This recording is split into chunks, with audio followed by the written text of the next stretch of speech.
एक छोटे से गांव में किसान अपनी पत्नी के साथ रहता था। छोटा सा गांव था, उसी में दोनों रहते थे और खेत का काम किया करते थे। किसान ने कहा, चलो राधिका, खेत में चलते हैं। राधिका ने हाँ में सिर हिलाया और पति के पीछे पीछे चल पड़ी।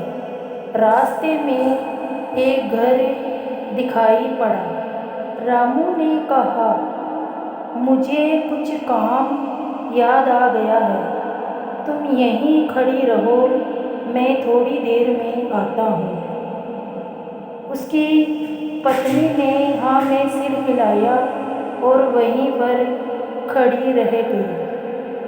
बहुत देर हो गई पर रामू नहीं आया, क्योंकि रामू जहाँ पर गया था वहाँ धंधे करने वाली औरतें रहती थी। रामू उसी में मगन हो गया और भूल गया कि उसकी पत्नी राधिका बाहर खड़ी है, और वो ये भी भूल गया कि कितनी देर हो चुकी है। बरसात का दिन था। जहाँ पर राधिका खड़ी थी, ठीक उसी के सिर पे पानी का पाइप लगा हुआ था और थोड़ी देर में बिजलियाँ कड़कने लगी और बारिश आने लगी। बहुत तेज़ी से हवा चल रही थी, बारिश बरस रही थी। राधिका वहीं पर खड़ी थी और ठंड लगने लगी। ठंड के मारे काँप उठी, पर रामू नहीं आया।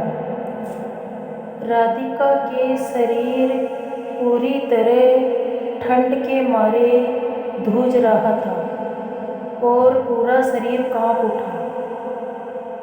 इंद्रदेव सिंहासन पर बैठे हुए थे। अचानक इंद्रदेव का सिंहासन डोला।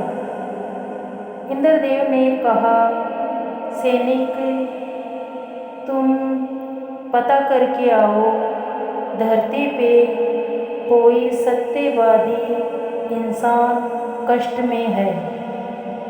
सैनिक ने हाँ में सिर हिलाया और चारों तरफ देखकर चला गया। कहा, महाराज, मुझे कोई दिखाई नहीं पड़ा, पता नहीं कौन है। इंद्रदेव ने कहा, ठीक है पवन देव, बारिश फिर से बरसाओ। बारिश फिर बरसने लगी। तेजी से हवा चल रही थी। राधिका की हालत बहुत खराब हो चुकी थी। फिर अचानक इंद्रदेव का सिंहासन डोला। इंद्रदेव उठकर खड़ा हुआ और कहने लगा, मूर्खों, मैं कह रहा हूँ, कोई सत्यवादी इंसान धरती पे बहुत कष्ट में है। तुम पता करके आओ, नहीं तो मैं स्वर्गलोक से निकाल दूंगा। दो सैनिक चारों तरफ देखने लगा।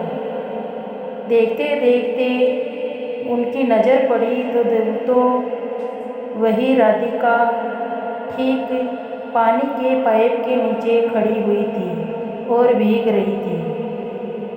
सैनिक नीचे आकर कहने लगे, हे देवी, तुम इस पाइप के नीचे क्यों खड़ी हो? साइड में भी खड़ी रह सकती हो, और तुम भीग क्यों रही हो?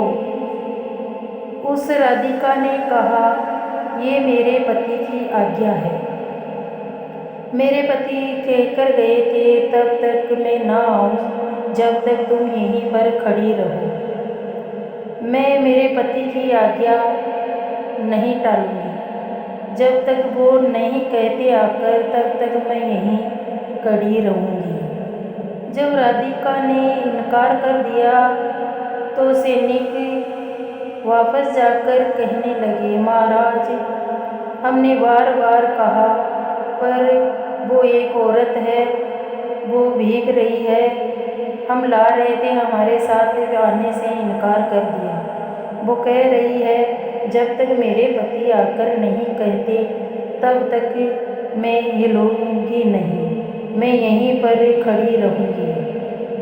इंद्रदेव ने कहा, ठीक है, तुम पूरी सृष्टि को उठा लाओ। इंद्र की आज्ञा के अनुसार पूरी सृष्टि को उठाकर ले गई।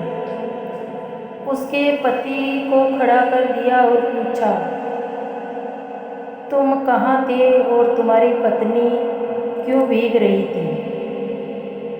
इंद्र ने कहा, बोल मूर्ख, तुम कहाँ थे?